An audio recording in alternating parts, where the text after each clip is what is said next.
mercredi, mes chers Glad People. Nous sommes déjà en plein dans le mois de mai, quand vous auriez regardé cet épisode.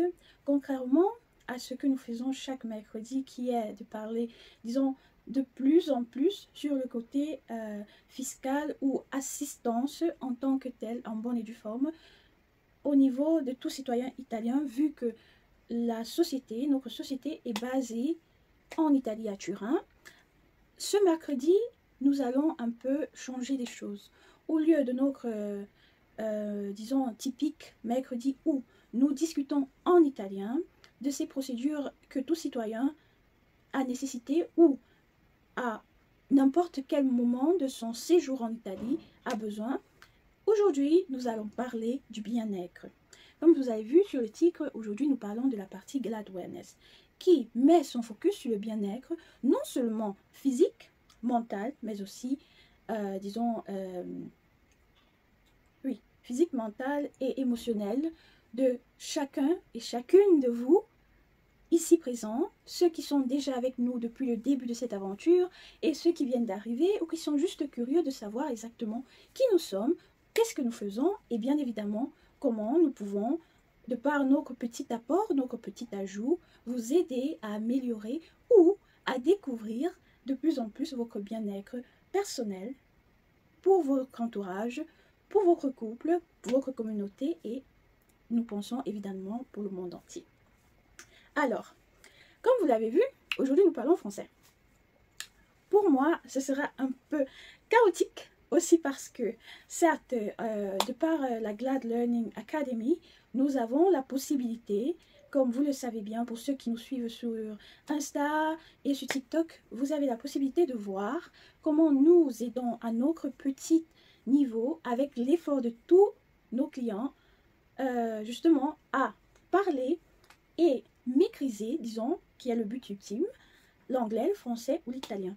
Donc, dans l'optique et de par le fait disons, de notre identité de polyglotte dans ce Glad World, dans cette entreprise que nous sommes, nous cherchons chaque jour d'innover en vous apportant du contenu qui non seulement édifie, mais nous espérons vous fait chaud au cœur, vous permet d'avoir un moment de détente extrême et pourquoi pas vous donne juste un sourire fantastique aux lèvres.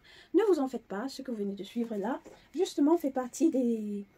Disons, c'est pas de ça qu'on parle aujourd'hui, mais fait partie de ce qui comporte le bien-être physique. Parce que le bien-être ne doit pas seulement être personnel, mais aussi l'environnement dans lequel vous êtes.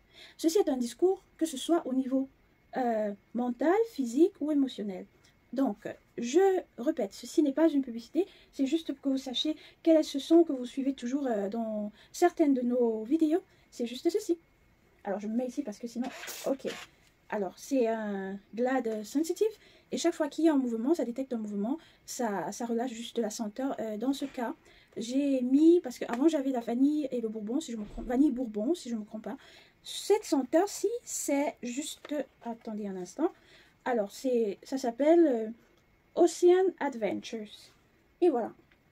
Juste pour ceux qui sont intéressés et qui voudraient le prendre. Et ça sent extrêmement bon. Donc, c'est ça qui nous a interrompu tout à l'heure. Alors, continuons notre discussion sur le bien-être. Partons aujourd'hui que nous commençons cette belle série qui est le bien-être.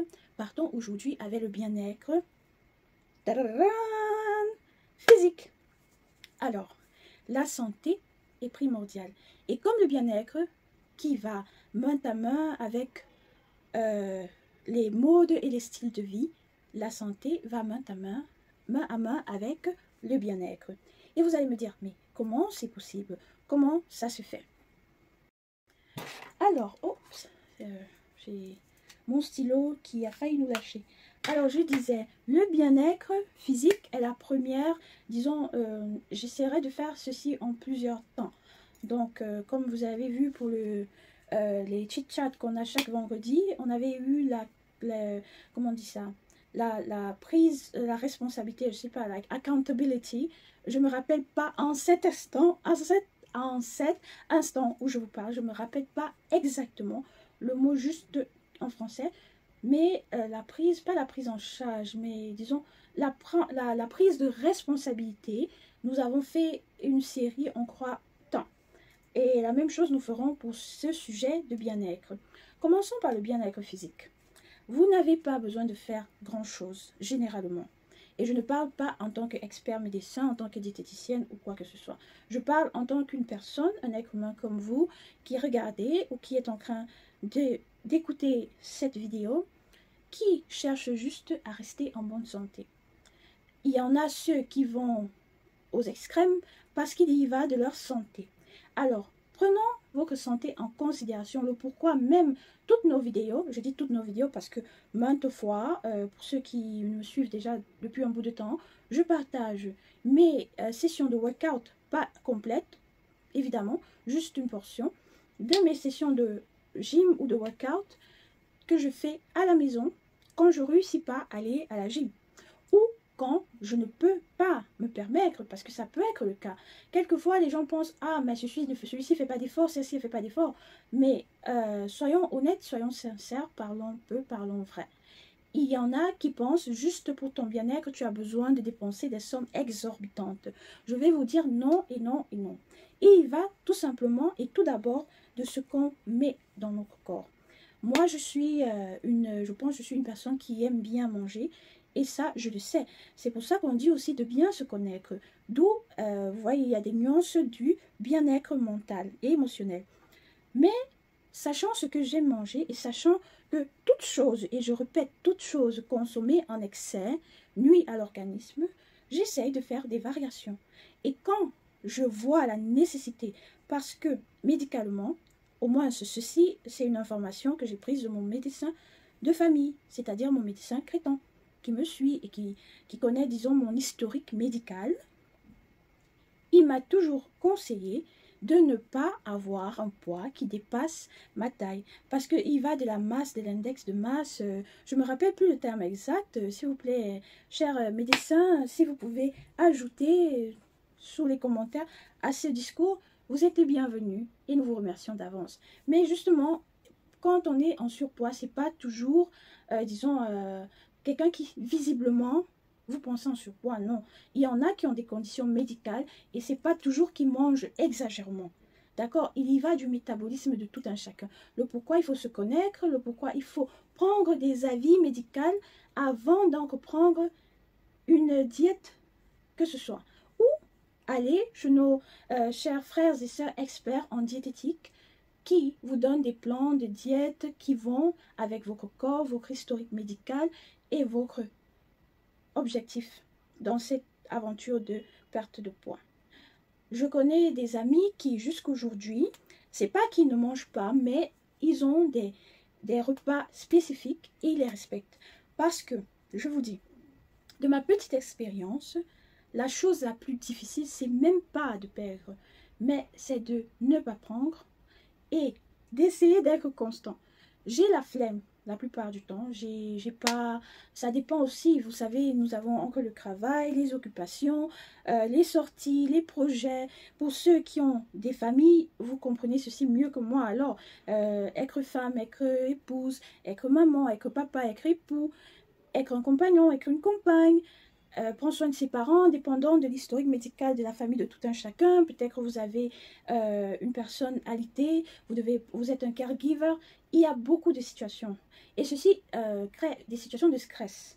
La vie, en général, quelquefois, va sembler vraiment, je ne veux pas dire des gros mots sur ces plateformes, va sembler vraiment un brouhaha de tout et rien.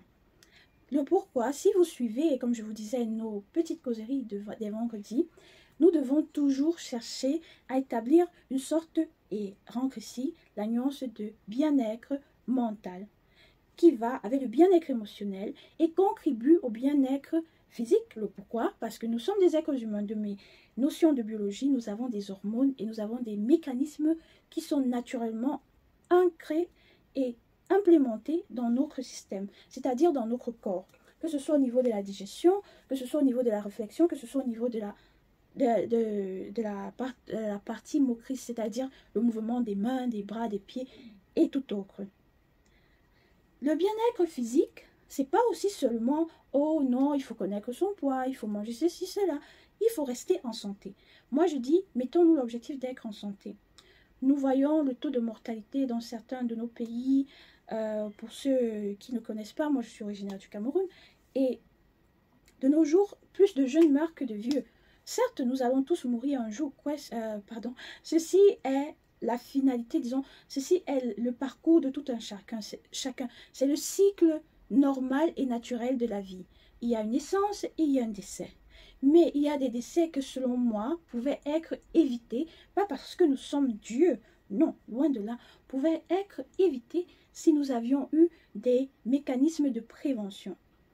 Un exemple tout simple, je le prends directement de mes parents, parce que c'est eux vraiment qui sont les plus proches et les plus réels, dans le sens des exemples réels. Parce que quelquefois, comme nous le savons tous, mais ça semble que quelquefois nous ignorons ces détails, c'est pas tout ce qu'on voit sur les réseaux sociaux qui a un fond de vérité. Et puis, comme le dit le nom réseaux sociaux, où une personne choisit de faire voir des parties meilleures de soi-même. Mais quelquefois, ces résultats que cette personne atteint, beaucoup d'entre nous ne faisons même pas l'effort de mettre, disons, l'effort nécessaire pour atteindre ces résultats.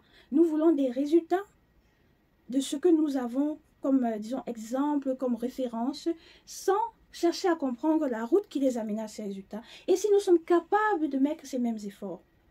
Et ceci vaut dans le discours du bien-être physique. Moi, je sais que je ne réussis pas à être constante quand je fais mon workout. Mais je connais que si je me sens, j'essaie de m'inscrire, je ne sais pas, à une activité physique. Ça peut être le basket, le tennis, le foot. Ça peut être même simplement aller marcher chaque week-end, un 10 km, un 8 km, ça dépend. À une époque de ma vie, personnellement, je pratiquais intensément le sport. Aussi parce que j'avais tellement de choses à faire. C'était l'unique moyen de décanter toutes ces émotions, ça fait à la fin d'une journée ou au début d'une journée très rude. Après avoir fait mon jogging, je me sentais prête à affronter le monde. Maintenant, j'ai toujours des soucis. Mais, disons, dans ma jeunesse, pas pour dire que je suis vieille, mais dans tous les cas, dans mon adolescence, je travaillais dur. Donc, j'avais cette énergie-là.